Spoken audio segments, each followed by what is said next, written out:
नमस्कार मंडळी. कथारंगमध्ये आपलं पुन्हा एकदा स्वागत. मंडळी, मागची पिढी अतिशय कष्टानं पुढच्या पिढीसाठी काहीतरी करून ठेवते. त्यात घर असतं, शेती असते, दागिने वगैरे असतात. या सर्वांशी त्यांच्या इमोशन्स जोडलेले असतात. पण पुढची पिढी मात्र प्रॅक्टिकल असते. आई-बापांच्या इमोशन्सची कदर त्यांना नसते.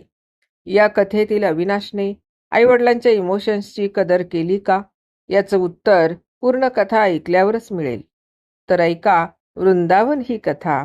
लेखिका आहेत विनिता देशपांडे आणि स्वर अर्थातच नंदिनी. रेवा, माझी बॅग भर. मी उद्या सकाळी इंदापूरला जाणार आहे, अविनाश म्हणाला. अरे हो, परस्पर जायचं ठरवलं. निदान मला फोन तरी करायचा. काय म्हणाले महेश काका? रेवा चहाचा आधण ठेवत म्हणाली. तुला कसं कळलं की महेश काकांचा फोन आला होता ते? अविनाश बोलला. 8 दिवस झाले तुझं फोनवर तेच बोलणं सुरू आहे. इंदापूरचं घर विकायचं टुमणं त्यांनीच काढलंय ना? कोण तो हॉटेलवाला? त्याची जरा चौकशी करून घे. तुला नक्की मावशीचा फोन आला असणार. तुला कसं कळलं? रेवा म्हणाली. चौकशी करून घे म्हणजे हे तुझं नाही, मावशीचं डोकं असणार. तुला चांगलं ओळखू नये मी, अविनाश म्हणाला. सोड. आपल्याकडे बाबांचा भाऊ अर्थात रमा काका आणि आईची बहीण अर्थात मंदा मावशी हे दोन परस्पर विरोधी पक्ष आहेत. आजतागायत या दोघांचं कधीच पटलं नाही, अविनाश म्हणाला. एवढी मोठी वास्तू एकदम विकायची म्हणजे मनाला पटत नाहीये, रेवा बोलली. आई बाबा गेल्यानंतर त्या वास्तूकडं मी हवं तेवढं लक्ष देऊ शकत नाही आणि आपल्याला कुठे सारखं जायला जमणार आहे. या काळात एवढ्या मोठ्या घराचं मेंटेनन्स किती कठीण आहे माहीत आहे ना तुला? अविनाश तिला इंदापूरची जागा विकून टाकू हे पटवून देण्याचा पुरेपूर प्रयत्न करत होता.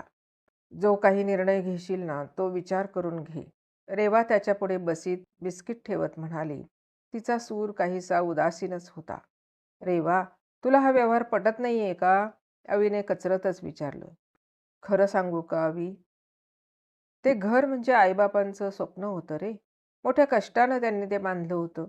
ते मोडण्याची खरंच गरज आहे का? मला ते तू आत्ताच विकावं, तेही हॉटेलवाल्याला?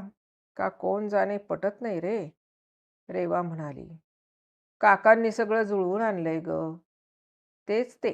त्या काकांना ते विकण्यात इतका काय इंटरेस्ट आहे मला कळत नाही. कोण तो हॉटेलवाला? त्यालाही एवढी घाई का? हेही मला कळत नाहीये, रेवा चिडून म्हणाली. तू जो काही व्यवहार करशील तो सावकाश आणि विचारपूर्वक कर. बस मला एवढंच सांगायचं आहे. ही रेवा म्हणजे ना, एकीकडं हो म्हणते, एकीकडे वागण्यातून बोलण्यातून नकार दाखवते. घाई करायला नको हे तिचं म्हणणं बरोबर आहे म्हणा. रेवा, महेश काकांना एवढी घाई का? खरंच याकडं माझं लक्ष गेलं नाही. ठीक आहे, उद्या जाऊन तर बघ, मग ठरवू काय करायचं ते, रेवा म्हणाली. हे ऐकून अविनाश रेवाकडे एकटक बघत होता. खरंच, या बायका बोलतात एक, करतात एक, करायला लावतात एक. इंदापूरच्या आठवणींनी अविनाशच्या मनात गर्दी केली. त्याला त्याची शाळा, मित्र, ती धमाल, आईबाबांनी त्याचे केलेले लाड सगळं आठवत होतं. घरातील प्रत्येक वस्तू आणण्याचा निर्मळ आनंद त्यांनी उपभोगला होता. घरात जेव्हा फ्रीज घेतला तेव्हा त्याचा पाय स्वयंपाकघरातून निघत नव्हता. घसा दुखेपर्यंत बर्फ खाल्ला होता.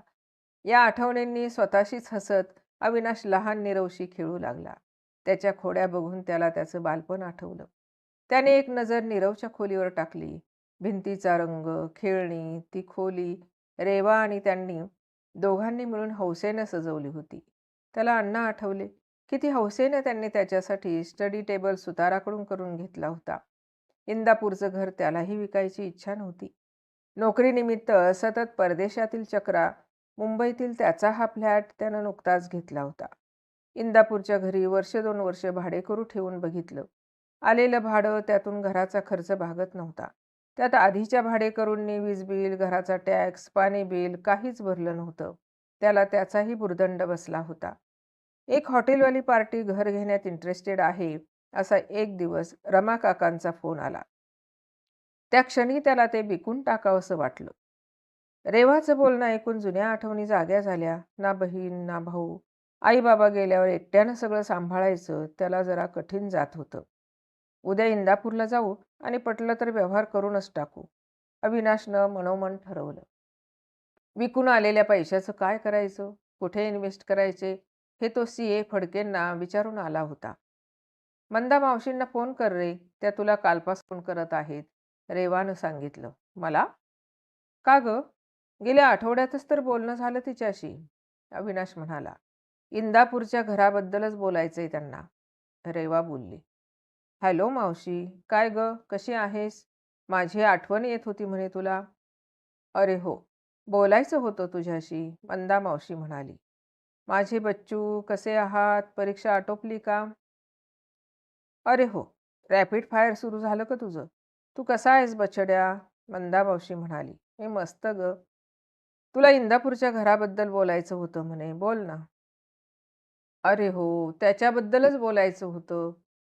अरे तू विकणार होतास ना, रेवा सांगत होती, मंदा मावशी बोलली. अगं नुसतं बोलणं सुरू आहे, पण व्यवहार झाला नाही ग. त्याकडे लक्ष देता येत नाही म्हणून विकायचं मनात आलं. मी समजू शकते. तुझा व्यवहार नसेल झाला तर एक प्रस्ताव आहे.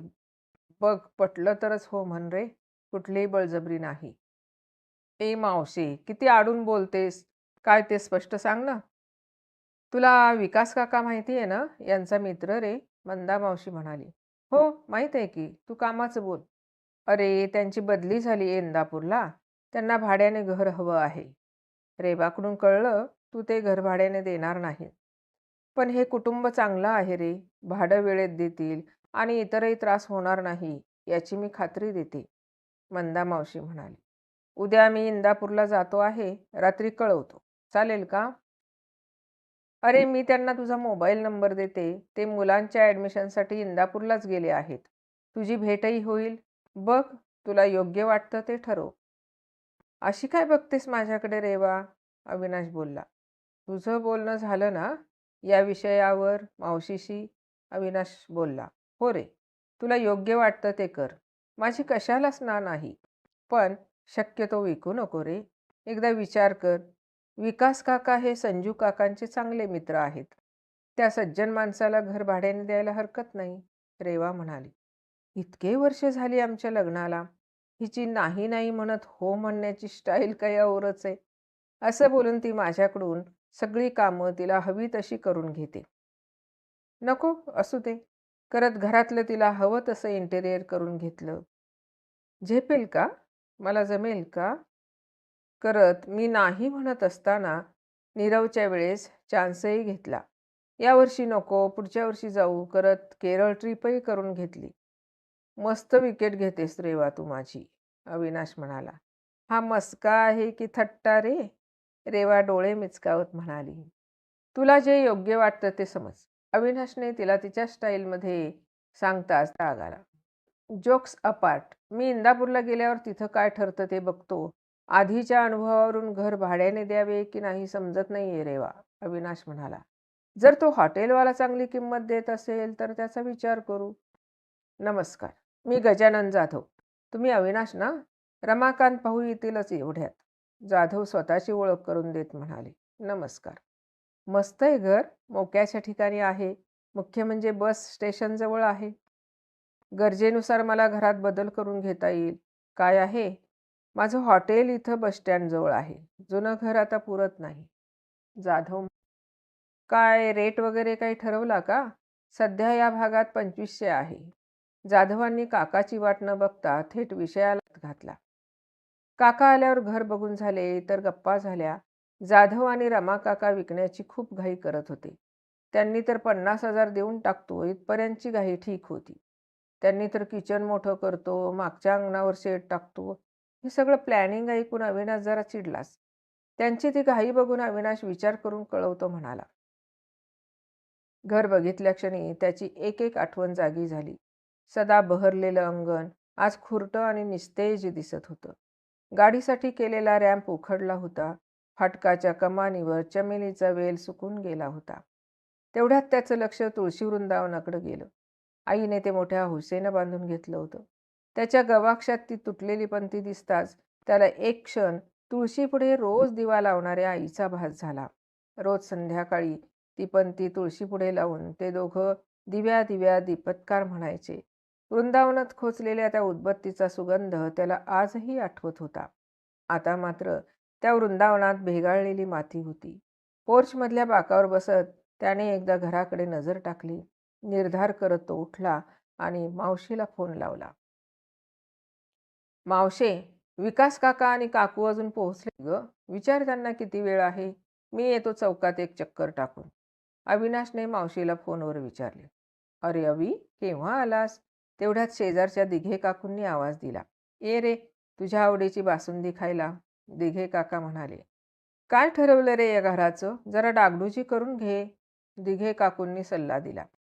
काय म्हणे तुझा तो रमा काका? मागे येऊन गेला या जाधवांना घेऊन. तेव्हा नेमकी तू दिलेली किल्ली मला वेळेवर सापडली नाही. मी म्हटलं होतं त्याला, अरे विकणार असता तर मला बोलला असता अविनाश. विकणार नाही हो काकू, भाड्याने देतो आहे. संजू काका आहेत ना, त्यांचेच मित्र आहेत, विकास म्हात्रे. चांगले लोक आहेत, तुम्हाला त्रास नाही होणार. बरं झालं हो, विकणार नाही ते. अरे रमा काका एजंटसाठी काम करतो, त्याला काय कमिशन मिळेल? हे ऐकून अविनाश उडालाच. रमा काका दूरचा काका असला तरी त्याचं नेहमीचं येणं जाणं होतं घरी. रमा काकांनी निदान हे सांगायला हवं होतं, म्हणून तो घर विकण्याची घाई करत होता. काकू, उद्या माळी काकांना स्वच्छता करायला पाठवता का? अविनाश म्हणाला. आज रात्रीच निघणार होतो. आता आलोच आहे तर घराची आवश्यक ती कामं उरकून घेतो, अविनाश म्हणाला. कुठे थांबणार? दिघे काकांनी विचारलं. मकरंदकडे, त्याला सांगितलं आहे. उद्या जेवायला ये इकडेच, गप्पा करू. रेवा आणि नीरव कसे आहेत रे? दिघे काकूंनी विचारलं. हो, येतो ना. रेवा आणि नीरव दोघे मस्त आणि मजेत आहेत. घराची जुजबी कामं आटोपली होती. माळी काका स्वच्छता करून गेल्यानंतर आता त्या घराला थोडंफार घरपण आलं होतं. विकास काका आठवड्याभरात राहायला येणार होते. वृंदावनात लावायला त्यांनी नवीन तुळशीचं रोप आणलं होतं. आईबाबांच्या आठवणींनी समृद्ध, निव्वळ आपल्याला जमत नाही म्हणून आपण विकायला निघालो, हा विचार येताच तो खजील झाला. या व्यवहारी जगात उच्च राहणीमान सांभाळायच्या नादात आपण किती मग्न होतो. चपला जोड्यांपासून ते खाण्याच्या पदार्थापर्यंत प्रत्येक गोष्टीत स्टेटस, कॉर्पोरेट पार्ट्या, विकेंड्स, क्लब्स.